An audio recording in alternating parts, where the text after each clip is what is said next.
चलिए तो अब अंतिम काव्यांश पढ़ते हैं। काव्यांश नंबर 6। ये कहाँ से शुरू होता है कि कहेहु लखन मुनि सील तुम्हारा, को नहीं जान विदित संसारा। माता पिता ही उड़ीन भयनी के, गुर गिरिनु रहा सोचू बरजी के। और दोहा है, और कहाँ तक है खत्म होता है कि लखन उत्तर आहुति सरी, भृंगुवर कोपु कुशानु, बढ़त देखी जल सम बचन बोले रघुकुल भानु। तो सबसे पहले शब्दार्थ देखते हैं कि शीलु का मतलब होता है शील स्वभाव, विदित मतलब वो होता है पता है, उड़ीन मतलब ऋण मुक्त, भय मतलब हो गए, नीके मतलब भली प्रकार, हम रेही मतलब मेरे ही, हम रही मतलब मेरे ही, व्यवहारिता मतलब हिसाब लगाने वाले को, ब्रिप मतलब ब्राह्मण, सुभट मतलब बड़े बड़े योद्धा, द्विज देवता मतलब ब्राह्मण, सय शनि मतलब आँख के इशारे से, निवार मतलब मना किया। तो चलो अब इसका भावार्थ जानते हैं कि पहला लाइन क्या है। कहेहु लखन मुनिशील तुम्हारा, को नहीं जान विदित संसारा।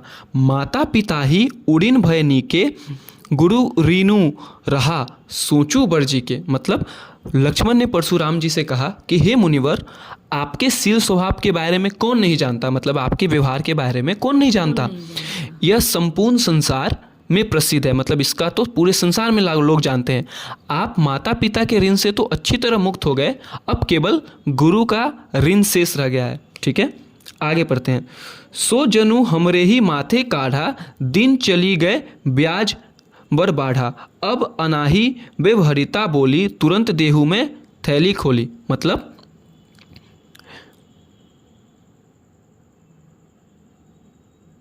अब केवल गुरु का ही आप ऋण शेष रह गया है, जिसका आपके जी पर बहुत बड़ा बोझ है। मतलब शिव को गुरु भी मानते हैं ना परशुराम, और उन्हीं के धनुष को तोड़ा था।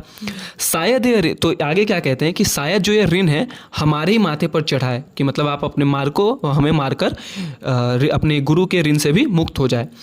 अब किसी हिसाब करने वाले को बुला लाइए, मैं तुरंत ही थैली खोलकर सारी धनराशि दे दूंगा। सुनी कटु वचन कुठार सुधारा, हाय हाय सब सभा पुकारा। लक्ष्मण के इन कटु वचनों को सुनकर परशुराम ने अपना फरसा संभाला तो सारी सभाएं हाय हाय करने लगी। मतलब कि इतना सुनकर मुनि और क्रोधित हो गए और अपने फरसे को सुधारने लगे, और सभा में उपस्थित सारे लोग क्या हुए, डरने लगे।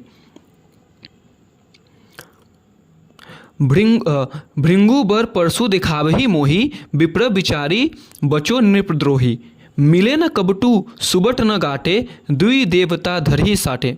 लक्ष्मण बोले, हे भृंगु श्रेष्ठ, मतलब हे ऋषि श्रेष्ठ, आप मुझे फरसा दिखा रहे हैं, पर हे राजाओं के शत्रु, मैं ब्राह्मण समझकर आपको बचा रहा हूँ। मुझे लगता है आपको कभी युद्ध के मैदान में वीर योद्धा नहीं मिले हैं। हे ब्राह्मण देवता, आप घर में ही अपनी वीरता के कारण फूले फूले फिर रहे हैं, अर्थात अत्यधिक खुश हो रहे हैं। लक्ष्मण के ऐसे वचन सुनकर सभा में उपस्थित सभी लोग यह अनुचित है कहकर पुकारने लगे। मतलब जब यहाँ पे लक्ष्मण जी ने हद ही पार कर दी ना, बहुत भला बुरा कहा, तो सभी लोगों ने कहा कि ये तो बहुत गलत बोल रहे हो, अनुचित कही सब पुकारो। और सबने कहा कि ये गलत बात है। रघुपति सैनु लखुन निवारे। यह देखकर श्री राम ने लक्ष्मण की ओर आंखों के इशारे से रोक दिया। मतलब लक्ष्मण को श्री राम ने इस आंखों में बोला कि अब बहुत हुआ, रुक जाओ। लखन उत्तर आहुति सरी, भृंगु वर कोपु कुशानु, बढ़त देखी जल सम बचत बोले रघुवानु। रघु कुल भानु मतलब राम। लक्ष्मण के उत्तर परशुराम की क्रोध में आग में घी का काम किया, मतलब उनके क्रोध के में और बढ़ा दिया। इस क्रोधाग्नि को बढ़ते हुए देख रघुवंशी सूर्य यानी राम लखन के वचनों के विपरीत, मतलब लक्ष्मण तो अभी तक गुस्सा दिला रहे थे ना और अकड़ में बोल रहे थे, तो इसके ठीक उल्टा जल के समान शांत करने वाले वचनों का प्रयोग करते हुए परशुराम जी के लक्ष्मण को क्षमा करने की विनती करने लगे। मतलब राम ने परशुराम जी से बहुत ही कोमल शब्दों में कहा कि आप लक्ष्मण को माफ़ कर दीजिए। तो यहाँ हमारी कविता ख़त्म होती है, और पाठ के अंत के जो क्वेश्चन आंसर है वो भी लास्ट में दिया हुआ है, उसे लिख लो। तो मिलते हैं किसी दूसरे वीडियो में, तब तक के लिए जय हिंद। और एक बात, इस सारे क्वेश्चन आंसर एग्ज़ाम आइडिया से हैं, जो कि 24 के बोर्ड एग्ज़ाम के पॉइंट ऑफ व्यू से है, तो इससे लिख लेना। बाकी इसको स्कूल में भी फॉलो कर सकते हो, और इसको लिख लोगे तो बोर्ड में भी लिखने की ज़रूरत होगी। इसको नोट्स बना के लिख लेना वीडियो को पॉज करके। और वीडियो अच्छा लगता है, और कौन सा पोएम या फिर इस कहानी का एक्सप्लेनेशन चाहते हो, या फिर ग्रामर से भी अगर कोई डाउट है तो कमेंट सेक्शन में बोलना, उस पर मैं सेपरेट वीडियो बना दूँगा। तब तक के लिए गुड लक, बाय।